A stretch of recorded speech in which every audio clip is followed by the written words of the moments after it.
Hello, Frog fans. Welcome back to Postgame Beers Podcast. We are the Lupton Drinking Club. I'm your host, Kyle Malloy, at YellMK, joined by my co-host, Jacob Sailors, at JD Sailors. Hey, Jacob, before we get to some pre-pod banter, before we talk about an awesome series win over the weekend against Texas Tech, where can our fine folks pick up a new T-shirt or a new polo for this beautiful spring weather that we're having here in the fort?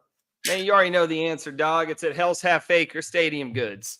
And then you can find that at hellshalfacresg.com/Lupton Drinking Club. If you use that link, it's the same price, but we get a little kickback that we can invest in the pod. For those of you joining us on YouTube tonight, we appreciate you. Let me let's share the screen. I went to the baseball collection, MK. Tell me what you see here. See a beautiful collection. Got a hack, some shirts, a nice hoodie that they, we may not need the hoodie moving forward, but it has that brand new, Frog script on it that they use for some of their Tuesday games. Pretty awesome. Let's look at this polo. I like this polo. So we got kind of the golf shirt, the stripe. What happened? No, nothing. The audio of this is going to be awesome.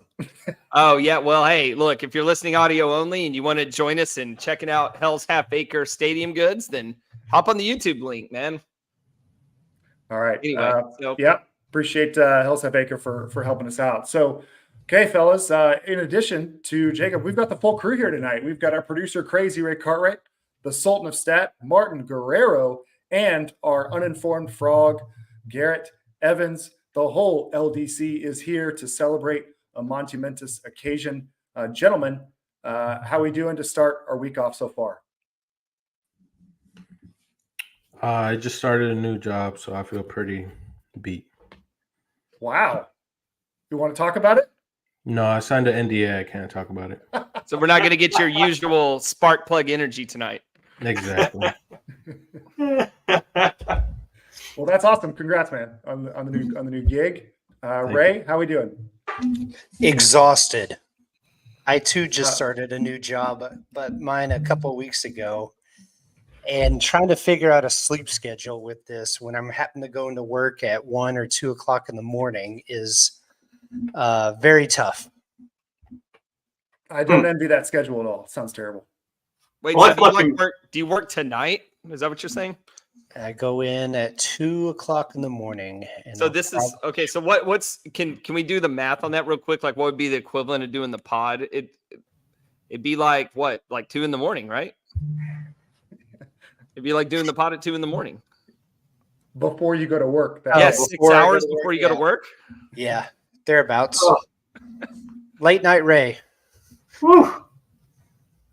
Damn. Well, hopefully the momentum of talking about a series win will carry you through. Garrett, do you have a new job that we can talk about? I have my same job, and I feel like $1 million today. It's been a hell of a Monday. I'm full of energy. I got a good night's rest. I'm ready to talk about frog ball. Awesome. Hey, before we talk about games, let's start off on a positive note. Well, we're going to talk about positive things the whole pod, but let's talk about the crowds at Lupton this weekend. Hell yeah! It looked, the berm was packed for a lot of the games, and I thought that people turned out well, despite the fact that this is usually a ranked matchup, right? You have maybe a top 25 TCU or top 25 Texas Tech, and potentially even both. This year, both are having mediocre years in terms of their past success, but I felt like the fans showed out to Lupton throughout the weekend. Dude, yeah, 5,000 on Friday. 5,000 on Friday, 5,200 on Saturday, 4,600 on Sunday. So I thought it would be like a normal crowd around 42 to 4,500 average, give or take, but it exceeded my expectations. And dude, the energy was amazing. You know, like I was there Friday and Saturday, and for most of the game on Friday, it was electric. Saturday was extremely electric. And I watched from TV on Sunday, but it looked MK, I think, or Martin, were you there on Sunday? Yes, I was there on How Sunday. was that? It's kind of empty, honestly. Down in the bowl, up top on the second level, and out in the berm, it was full.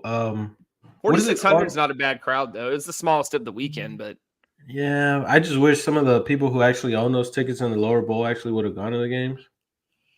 Mm-hmm. I feel like they didn't, because like on Friday it was pretty empty too until the third inning, and then they fill it up. You can't really say the heat was the problem because it only got up to what 80, 82, even though it was right. still Yeah. But was there a problem? I mean, okay, so I think we're talking about two different things. Like, I think Yeah. people who just showed up for these games, whether they're Tech fans or TCU fans who saw Tech on the schedule and thought this is the weekend I want to go out there. Mm-hmm. I thought they showed maybe the season ticket holders didn't really show up. Right. That's what I'm trying to say. So two different sets of the crowd. Yeah. But I mean, the energy was great, man. It was, you couldn't tell that these were lower half of the standings teams. No, it was cool, dude. I sat up in the top both days. On Saturday, it was nutty. The whole berm was like it was completely full. It was awesome.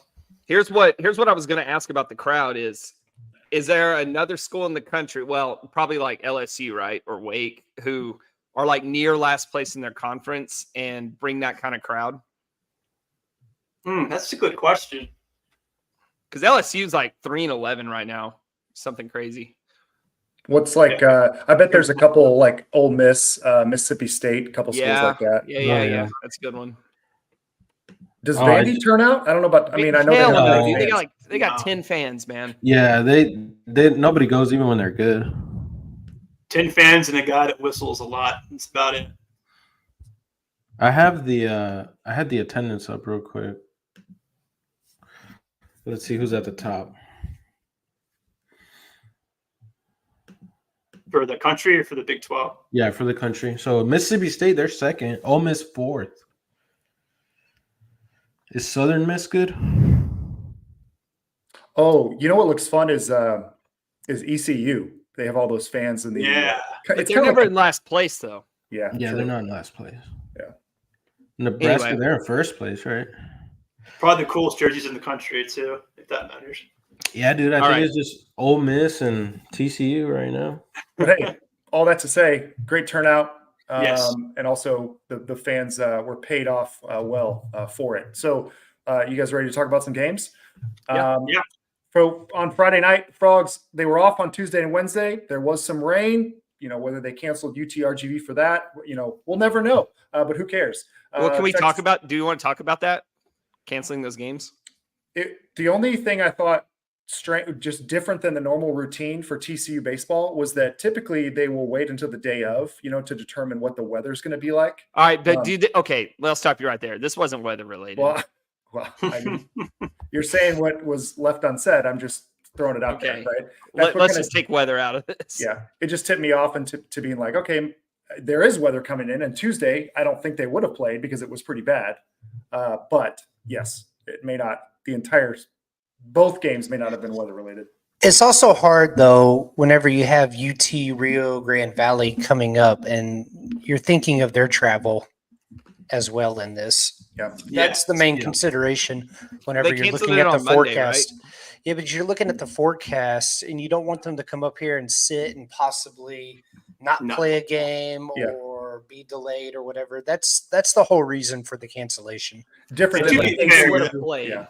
It to be wasn't fair, like it was right. nefarious reasons of like, we just got swept last weekend against Cincinnati. We It's don't not wanna really. play these Is it really games. nefarious anymore when teams do it all the time? I think it's a lot harder to travel when your RPI's in the 250s. It's probably harder to get somewhere. Yeah. I don't know if this had anything to do with it. A buddy of mine lives in the Valley, big RGV fan. He goes to a lot of games with his dad. He actually said 2 of their starters were injured recently. And again, not sure if that's part of it, but they could have easily said, hey, we just don't have enough, enough guys out there to make this worth it for us either. So it could have been, I can see that being a mutual decision for sure. Yeah, I mean, I think we'll keep him on the schedule just because it's like an easy out. But one day we'll play UTRGB, and it'll Remind be me, Martin, didn't the coach, was he at TCU before this a while ago? Yeah, so he was a high school coach, I think at Eastern Hills for a while, the head coach over there for like 9 years, and then he was an assistant at TCU for a while, and then I think he went to Houston with the guy that's at West Virginia now. I believe that's what it was.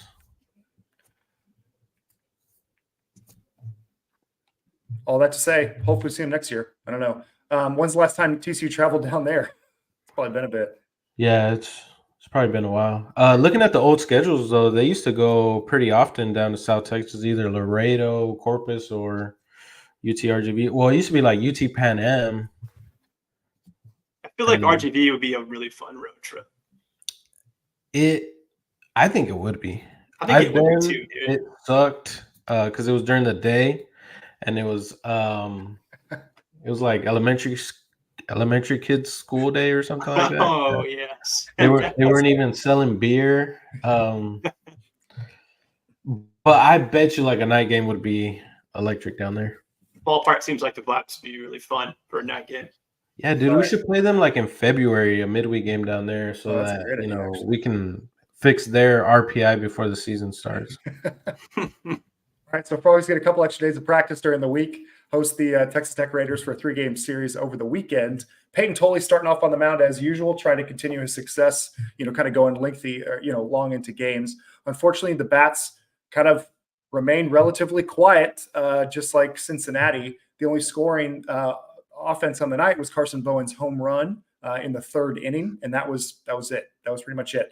Tech would go on to score 7 unanswered runs after that, despite Tolley striking out 11, another kind of solid night, having double-digit strikeouts. But when you only have 3 hits from the 4th inning on, that's a recipe for disaster, unfortunately. So comeback was not in the works. Martin, I don't want to call you out. I actually want to get your perspective, but it was a beautiful night. The fans were generally there until we kind of felt like things were going off the rails a little bit. You left a little bit early. What did you see from the team at that point to say, you know what, tonight's not our night? Well, yeah, like I said earlier, I just started this new job. I've seen how TCU looks. Friday was my 24th game of the season out of 32. I've seen plenty of TCU. I didn't think we were going to come back, so I figured I'd go spend some time with my wife before my job started. There you go. Yeah, I mean, did any of us think let's see, they fell down 4-1 in the bottom of the 6th? No, man. I think most of us were. I was personally. I mean, you're just scared that this is just a continuation. Like nothing's like we'll just have Cincinnati. We brought it home with us. That's kind of how it felt. And clearly, that wasn't the case. The next 2 games proved that. But scary moments for sure. It looks like the same team we saw playing in Cincinnati. I mean, dude, 5 hits, 2 walks. Tech had 13 hits and 4 walks. And then Tolley was good, but I think he's putting a ton of pressure on himself to win games single-handedly. That's the feeling I get watching him pitch. I mean, you can understand why, right? Absolutely. 5 combined runs in the last 3 Fridays or something like that. I mean, yeah, he keeps finding himself in these situations when he starts, where it's kind of been the case. I mean, he had another game where he didn't get hit. He didn't hit 100, but he threw 99 pitches. So he had another game where he's out there shouldering the weight of the whole team. It seems like. I'm glad you brought that up, because I wonder if these last 2 starts, especially against Cincinnati and against Tech on Friday, are kind of a result of those previous 2 starts where he pitched well deep into the game, a complete game and then almost a complete game, both at almost 130 pitches or so. And he said after, post-game interviews that, I ran out of gas, especially after the Cincinnati start. If this is kind of a side effect of extending him so long in those previous outings. It's I mean, possible. I think Perk Yeah, mentioned it's that very after we had him possible. on after Houston, that He you may did. not see, he may continue to do this for a while, but he may have a down night. And I don't even consider this a bad night. It was a regular night, but we couldn't score and he didn't last as long as he usually has. Yeah, I just mean, not a bad night, just a shorter night. Yeah, a shorter Yeah. night for sure.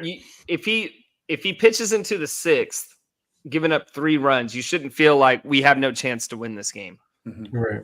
Mm-mm. He got 11 strikeouts. I think he pitched pretty well. I think it was I do too. It a just much- Yeah, absolutely. he pitched pretty well, but I just think he's putting way too much pressure on himself to win single-handedly, like the Oklahoma State game. Yeah, On and the I'm not positive saying he didn't pitch well at all. I'm just saying. No, I know. The But gas to tank your was point, emptier quicker. if you're putting that much pressure on yourself mentally, that can exhaust you physically too. Yeah, and you start overthrowing a little bit. Tolley does lead the Big 12 in strikeouts with 83. Behind him is Sam Garcia from Oklahoma State with 69. So he is well in the lead. Yeah. Nice. That's kind of nice.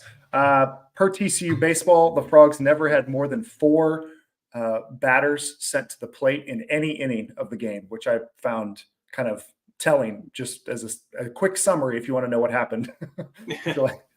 And then lastly, just to mention Brody Green, it was great to see him out. Mhm. Unfortunately, re-aggravated an injury. I mean, we saw it in person as he swung the bat and kind of toppled over. Like it didn't look good. The grimace on his face wasn't great. Really hoping for positive things for Brody. No, yeah. Yeah, that sucked. I don't know what else to add to that. All right. Any injury updates to worth mentioning, Martin or Ray? I've been kind of out of the loop here lately. I just know Brody's probably going to be. It looks like Brody's going to be down a while. Okay. All right. Well, disappointing first night. Obviously trying to come back and win a series is tough after you lose the first game on Friday, but it's exactly what the Frogs did. So on Saturday, they were trying to even the series, and despite Tech taking a 2-1 lead in the second inning, they would not score the rest of the game. Excellent pitching on the night, 5 1/3 from Luis Rodriguez, allowing just 2 runs, those 2 runs on 4 hits. Offensively, it was definitely a more interesting game. We saw a quote-unquote triple by Logan Maxwell. The ball flew out to the outfield. Center fielder kind of lost it in the wind, in his glove, out of the glove, called a triple, whatever. Thanks for the home cooking, TCU baseball. But we saw successful bunts by Sam Myers as well as Peyton Chanier. And in relief on the mound, Ben Abelt had a great night. But interestingly, Cole Klecker comes in the 9th inning. There are 2 Tech runners on base and no outs, and he proceeds to strike out 3 batters in a row to end the game. Quite a different position for Cole to be in after we've seen him start. But Jacob, I know you said you were at that game too. Any thoughts from Saturday? Yeah, man, I don't know if – I mean, it was – first of all, it was awesome to win a game, however way we can get it. I don't know if we really solved any issues with the offense, but it was nice to see 7 of the 9 guys in the lineup reach base. We did get a lot of help out in center field with that Logan Maxwell fly ball. But if any team ever needed a break like that, it's ours right now. So I'm not going to apologize for it. Pitching was absolutely electric. I mean, that's a pretty decent Tech lineup still. And they shut them down, man, and just take the win and run, because they needed it in the worst way.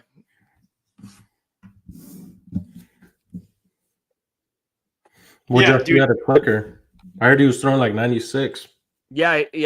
Okay, so that did catch my eye, and I don't know if that's a result of knowing he only had to pitch 1 inning and it was a high leverage situation, so he's just leaving it all out there for those 3 hitters that he faced. But yeah, that was cool to see, man. Just like it, because Tech, like we'll talk about this for tomorrow's game too. They were right there to win that game in the 9th, and we, Cademan shut him down on Sunday and then Klecker on Saturday. So hey, if that's how this team is going to be, and we just got to score the bare minimum of say like 4 runs and then just be electric on the mound. Let's see what we can do with that, I guess, because I don't know at what point we just say this is who the offense is, and we're never going to light up the scoreboard. We're just going to have to be the best pitching team in the conference going forward. Yeah, on Saturday the offense did enough. It did the absolute bare minimum. Yeah. And it was absolutely helped out by the fly ball. Like, that can't be ignored. Not apologized for, but not ignored either. Didn't it kind of feel like postseason baseball, though? Saturday and Sunday for sure did. Yeah. Saturday did. I mean, Saturday kind of did. Maybe Sunday really did. I feel like the crowd was into it. There's a lot of people out there. Kind of a slugfest of not slugfest, not like they're hitting bombs, but just trading punches the whole way through the game. I enjoyed it. It definitely had that postseason vibe to it. And then seeing what Klecker did was kind of the icing on the cake for Saturday for me. And I know everyone's down on the offense, rightfully so. They've struggled mightily. But, this isn't like we should expect 8, 9, 10 runs a game. Why not? Well, how many hits did we have? We had 9 hits. I just don't think that's not baseball. Okay. Well, I think I struggle with that, Ray. Not that you're wrong. That's what we should expect from this team, or maybe we shouldn't expect anything different. But you had Mike Rooney on the call on Saturday, which was kind of fun to have like a national broadcast, and they were talking about the fact that, which we all know at this point, TCU is not a home run hitting team. You're like, okay, that's fine. You don't have to be a home run hitting team. But he said instead they're a team that's going to have success by stringing hits together, scoring on the base pass, bunting. What's that? I said win. Well, what he's saying is because he's looking at a lot more stats going, they don't hit a lot of home runs. So how are they winning games? Okay, it's this other way.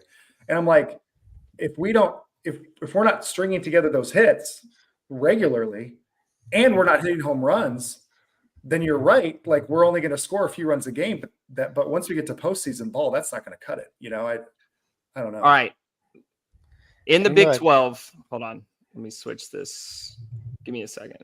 Some of these scores that people are putting up around the country are just like stupid. Like was it UVA like beat Louisville like 21-1 or something? Yeah. There were some like football scores posted this past weekend, dude, across the country. There's some stupid stuff. I'm not saying they got to be like the most electric offense in the country. They're dead last in batting average, dead last in slugging percentage, dead last in on-base percentage. I mean, are we now setting that bar as, well, this is what baseball is? To be dead last in the conference in every significant offensive category? No, I definitely not. I think you're just looking at this game individually. Scoring 4 runs is okay. I get what you're saying, Jacob, and that's definitely not the goal. But we still out-hit our opponent. We still played errorless baseball. Still stole a couple bases. So we're still kind of playing our brand of the game. Granted, we want to score more than 4, but I get your point, though. You don't want to be last in every meaningful offensive category. I'm just saying I'm not sure it's a sustainable way. If TC is going to make some noise, coming into the stretch, I don't think we can just say, well, hey, man, the offense did their job. They got 4 runs. I don't think you're going to win enough games doing it that way.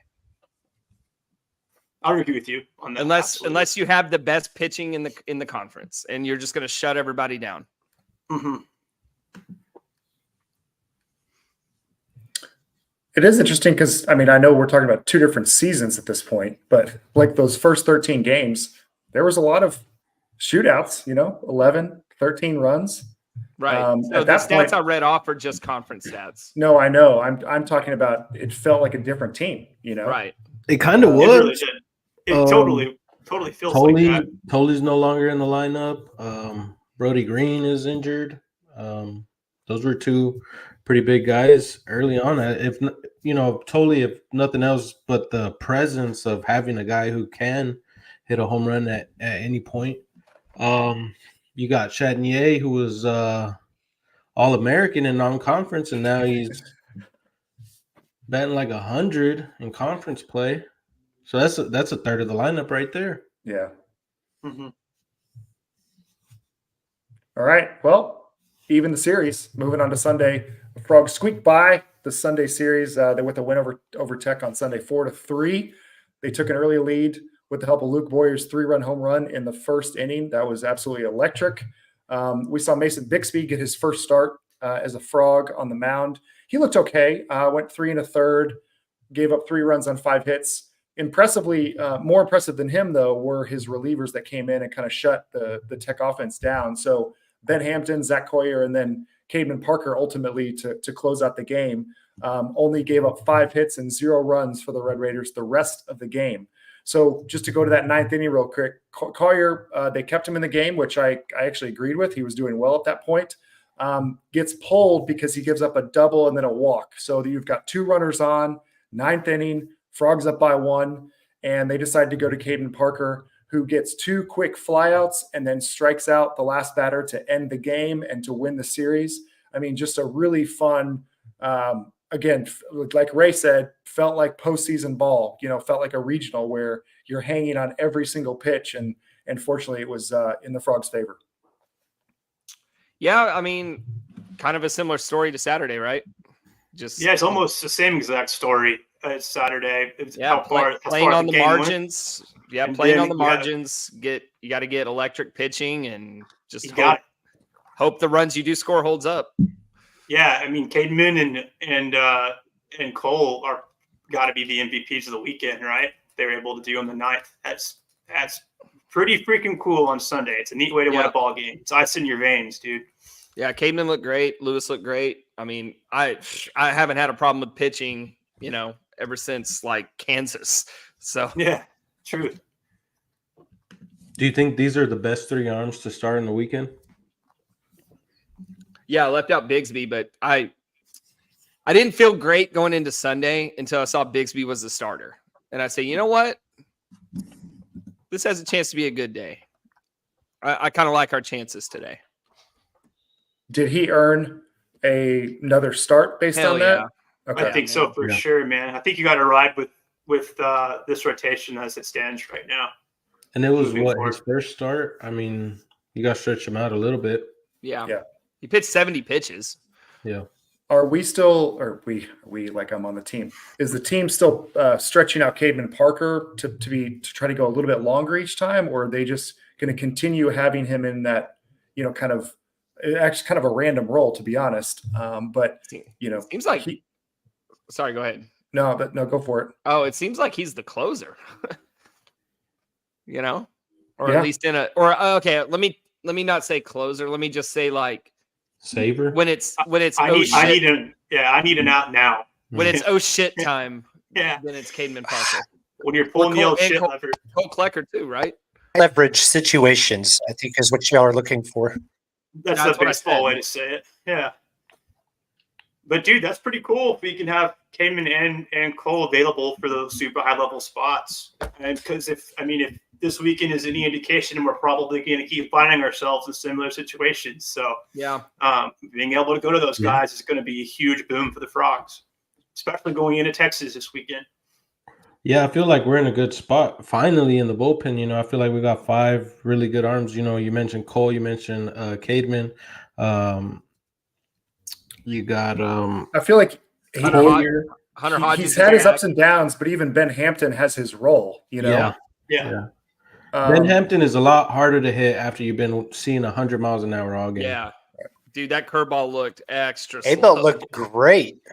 Ben Abel, Coyer, Hunter Hodges is back. Hunter Hodges, there you go. He's healthy.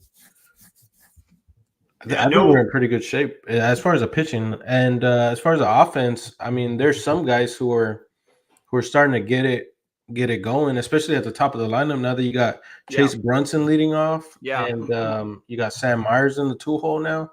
I was going to say there were some guys individually that had pretty decent weekends. Those are the most consistent guys all year on offense is Chase Brunson and Sam Myers. And we talk about it all year, or we talked about it for years about putting your best hitters at the top of the lineup because you need to score runs when you have the chance. And I feel like we finally have a lineup that's kind of set up that way. You really, the whole philosophy of spreading it out of the lineup you really can't do that when 7 of the 9 guys are struggling or whatever. Yeah. So we have those top guys at the top, and maybe once we start scoring 4 or 5 runs, players will not feel as much pressure. Then they can start what was it you guys were talking about? Confidence. Yeah. Mhm. Yeah, we start winning some games, we start getting some confidence, we start hitting, we start winning some easy games.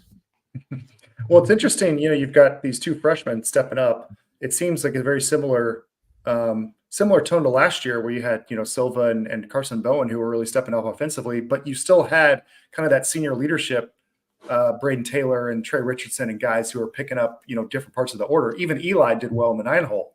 So now you've got Chase and Sam Myers, who are doing really well, right? Sam's on a 6-game hitting streak. I feel like Chase has a hit 1 or 2 every game. Yeah. We're still kind of waiting for that turnaround of some of those sophomores and juniors to really pick it back up. I think we believe in them. We've seen it, right? We've seen it actually happen. It's just, when is that actually going to click outside of maybe having 1 or 2 good hits a weekend, right? Carson Bowen had a home run. Curtis Byrne had a double. Logan had a triple. Like, they can hit the ball. It's just, how do we string those things together? Yeah, dude, it's really troubling when, like, the guys getting, almost most of the at bats. You have ops of 624, 621, and 571. That's going to kill your offense. Like, that's got to turn around. And then you got Luke Boyers, comes out on Sunday, has a game of his career. Not only on offense, now, but he's 3rd on the team in ops. In conference play? Yeah. Behind Logan and Sam. Not only was he getting it done at the plate, he was making some spectacular catches in right field. Stealing outs. I mean, dude, Luke's been kind of an unsung hero. Mm-hmm. These, especially this weekend. Especially this weekend when we won games. Like, it's nice to see that some individual efforts are translating to some wins between a couple of guys in the lineup and, of course, the pitching. Yeah, but when you're winning games 4-2, 4-3, when you steal those outs, the other team only has 27. So if you're out here making great plays and preventing runs from being scored, I mean, we have a far greater chance to win games and win That series. Is something we've kind of overlooked, and I think because it was so shaky in non-conference, but in conference play, depending on how you measure it, we've had the best defense in the conference. We pretty much every game we've won is because we've made fewer mistakes than the other team. Like, if our pitching and offense can keep us in there, it seems like the difference has been an error. Like the drop fly ball in Logan on Saturday is a good example, or the way Houston kicked the ball all around the field. Mm-hmm. Or we won a game against Oklahoma State 1-0 on an unearned run, because we didn't give up. We didn't give up the earned run. Man, so we're stealing games with defense and pitching. That Ryder Robinson made on Sunday. Yeah, a lot of bad luck from Tech there, but screw it. We'll take it. You're right, it was bad luck, but that guy slid like 10 feet before the bag. They're legally required to do that. So when the player's right there, you have to slide before him? Otherwise it's automatic double play if you stay standing up. I was just thinking if you ran around him to get to the base, but I guess I think with him on the move, it all happened so fast. He just did what he could to not get an automatic double play. Yeah, I think the most impressive thing, Ray was saying, is just basically not just tagging a guy, but getting it out of his glove to throw it to first base so fast. That was a good play. Okay. What else on the Frogs for the weekend, folks? What else is in your toolkit there? I think we covered everything from an individual game and player standpoint, right? Mm-hmm. I think so. Back to the Big 12. Frogs do move up 1 spot. They still have a lot of work to do. We've got West Virginia and Oklahoma tied in the conference lead, 11-4. Behind them are Oklahoma State at 10-5, and then you've got just this plethora of teams with 9, 8, or 7 wins, all the way down to TCU, who is 3rd to last in the conference. So anyway, Jacob, any observations just from kind of upcoming schedules and kind of what we can hope for? Yeah, man. So a couple weeks ago, we talked about what does TCU got to do to win the Big 12, and it started with winning 2 of 3 against Cincinnati. Well, that didn't quite work out. But then we said they needed to sweep Tech. Well, got close, but we have a lot of ground to make up here, so we need to find some sweeps. So I've updated the projections. The margins are getting a little thin, guys. We're going to need to go to Austin and sweep. Okay, let me just cut this short and say we need to sweep every game for the rest of the year. And is this a silly conversation? Maybe, but if we just go back to the drawing board and say, who's the most talented team in the conference? Who do we expect to win? It's still TCU, right? Like, the season hasn't played out that way, but it's not like we were projected to finish 10th and we're talking about how do we still win the conference. We were the unanimous decision preseason to win the conference. Yeah. So it's in there somewhere. Not everybody was that wrong, right? Yeah. So, yeah, I'm not going to lie to you, man. Going to Austin and getting a sweep sounds like a tall order, but it's not like Tech's been lighting the world on fire. Or, I'm sorry, Texas. They have not. Yeah, No, they're sitting they at definitely have not. They're sitting at 9-6. They've lost a series to BYU. They haven't swept anybody. LeBaron Johnson Jr. is not in the rotation anymore. At least he wasn't, I think, last week, because he's been getting lit up. So they got pitching problems. I didn't realize Baylor took them to 11 innings. Huh. Wow, they lost that game. Texas is tied with the most losses at home in the Big 12. There you go. Baylor. So tell me, what's K-State done last couple weeks? I think they're 1-5 last 2 weeks. Mm-hmm. You tell me we can't sweep them? Yeah. I'm less concerned about Texas, Kansas State. Baylor's is okay, but then you've got West Virginia, who's kind of surprising, in the lead, right, for the conference. They're 11-4. So if it plays out the way I project it, we'll be 3 games back of West Virginia going into the final weekend. So chokers.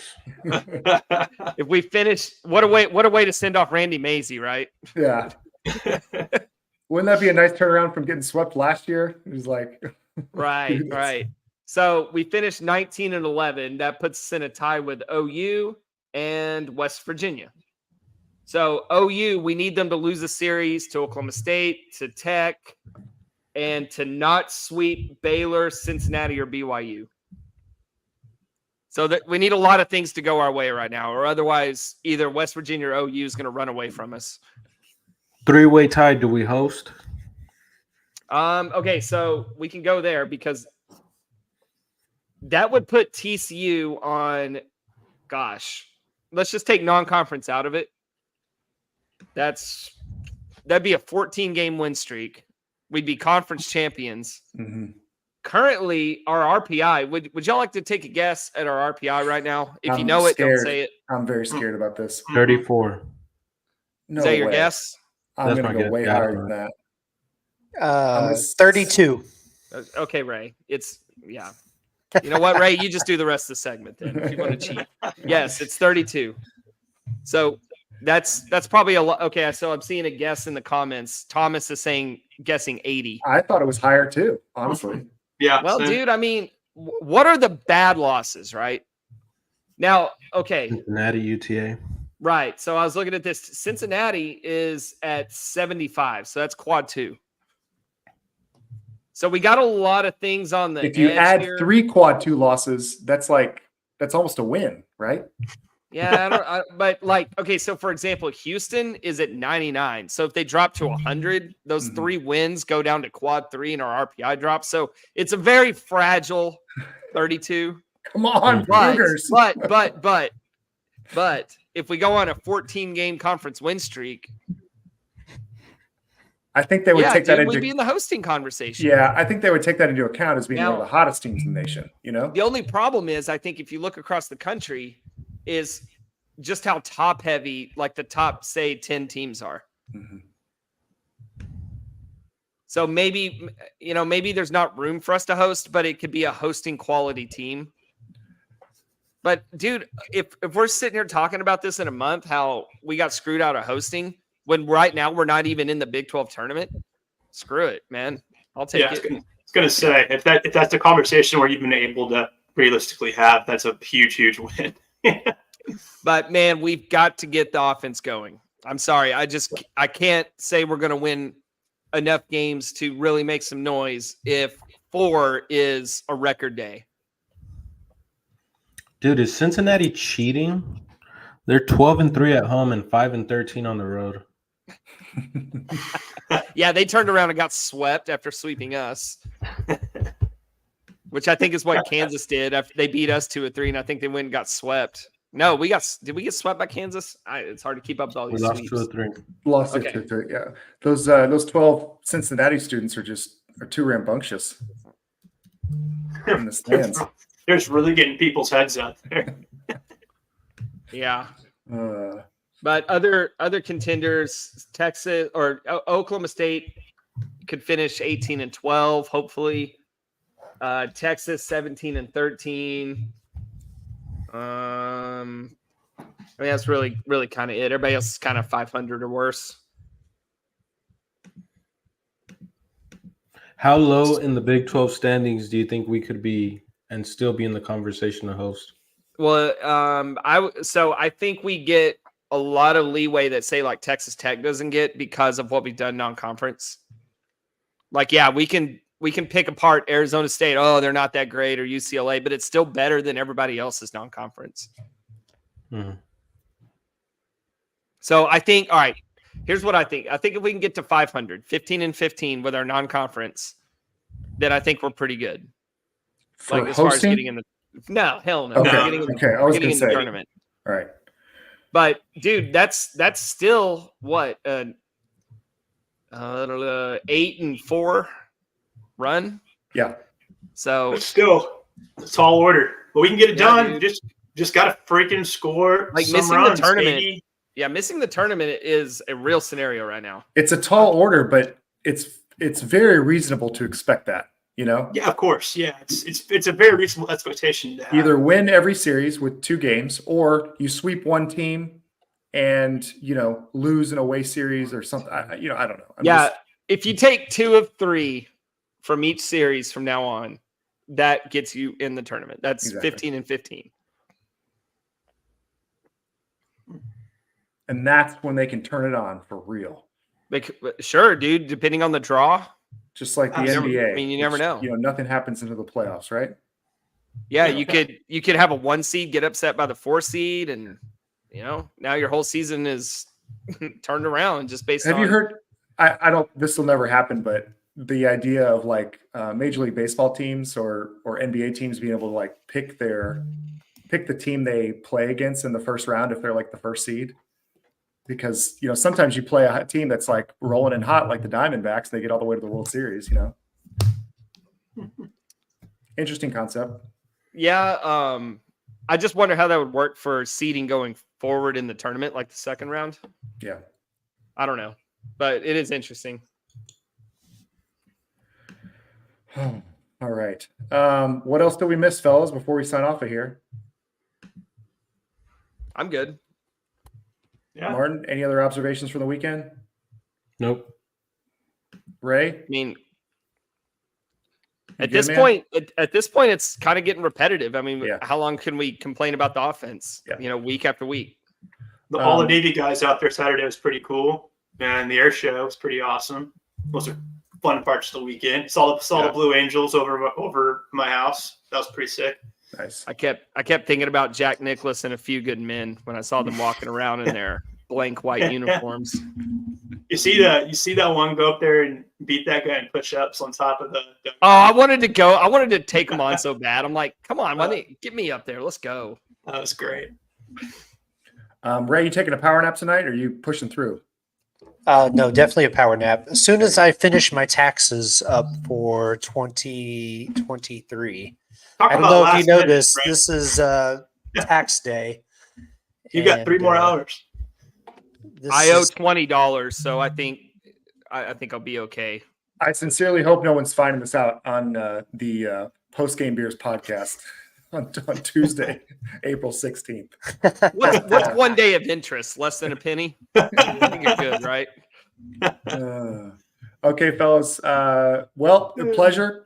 Frogs are play at Abilene Christian. We do expect that game to go on tomorrow night. Is that accurate? Yep. Okay, 6:05, and then they'll head to Austin for a 3-game stretch against Which the Horns. they will win. I guarantee it. They're winning this weekend in Austin. That's the Ray Cartwright guarantee. Your producer's on it. That would be 2 in a row for Mr. Ray. So let's climb up the Big 12. A few more wins, and let's have some fun this weekend watching online. And we'll see you guys on Twitter, on the Discord. As always, go Frogs! Go Frogs!